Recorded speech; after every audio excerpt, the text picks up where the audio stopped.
those people that come from the bottom, right? And they look back and they look where they're from, right? And then that helps them help other people come from where they're going. I think in dealing with stress, a perfect example of both of us two is Antonio Brown right now. A guy who was homeless once in Miami, in South Miami, you know, goes up to Central Michigan. I was on his foot offering a scholarship, makes a name of himself, goes to Pittsburgh, becomes possibly the best receiver in the NFL last couple of years, and now he's lost, and not because he's lost in life, but in his mind. And I feel personally like he's stressed, and I feel where you got to go to figure that out is you got to go back to your roots. Like, dang, what was it like where I came from when I couldn't I couldn't eat all the regular 3 meals a day. You know, when I was out there grinding, stressing for a scholarship, now you got one, you took it, you made a big name for yourself. You got to go back and be like, what was I doing in that mindset when I had nothing? What was I doing when I was sitting there and there was no way out? When there was no window, no door, nobody was helping me reach a hand out. What was I doing to help myself climb the ladder? So I just feel like when you look back at where you came, that pushes you so much further forward and into the light than being lost and looking around and saying, what can I do next? Looking back and be like, dang, man, I worked hard. You know, such and such helped me a lot. Let me keep striving for them. You know, mom and dad, they take me to practice every time, take me early.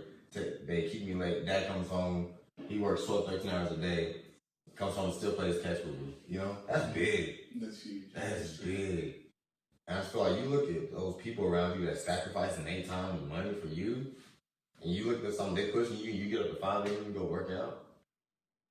I just feel like you gotta look back and be like, dang, I got people that's looking at me as a hero. People looking at me like, son, you did well. Like, you gotta look at yourself.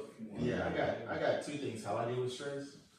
Like for me, the first thing, I ask why am I stressed? No, I gotta get to the root of why. Is it really that deep? Yeah, you gotta ask yourself some questions, man. It's like, okay, why am I stressed? Okay, I'm stressed because this test is coming up. Okay, now the solution is what you gonna do to prepare for the test. Okay, study. So now like confronting the stress head on for me is really big as far as me how I deal with stress. And like the second thing I would say, man, is I'm not on no like deep religion or anything like that, man, but I just like prayer, man. Praying and just believing that God is gonna get you there. It's like, bro, faith is rooted in chaos. You know what I'm saying? Like faith, you can't have faith for good times. You gotta have bad times for faith to even kick in and activate. Yeah. So that's how I like the two main things of how I deal with stress. You just gotta find healthy ways that help you personally. Whether that be go hit the gym, go release some stress, and meditate or something. Oh, meditation, listen to music, driving around in a car, just something that just kind of. I feel like the way to relieve stress is just to get away from it. Just take your mind off of things, just relax, and just breathe. And just, you gotta take things step by step. Like, a lot of the times, what stresses me out is I feel like I gotta do all these things all at once. Yeah, like, me too. It's like, I gotta study for this, and I need to go do this and that, and all this other stuff, and it just kind of overwhelms you, and it just freaks you out. And one of my biggest things that it happens to me all the time, and it's the worst, is when I get too overwhelmed. Sometimes I just shut down. I just straight up shut down. I'll probably just go lay in bed and just lay there, do nothing. And what does that help? Not a damn thing. But I feel like I've just lost control. But that's not the case. What I've finally come to realize is that you're in control of what you do and how you handle things.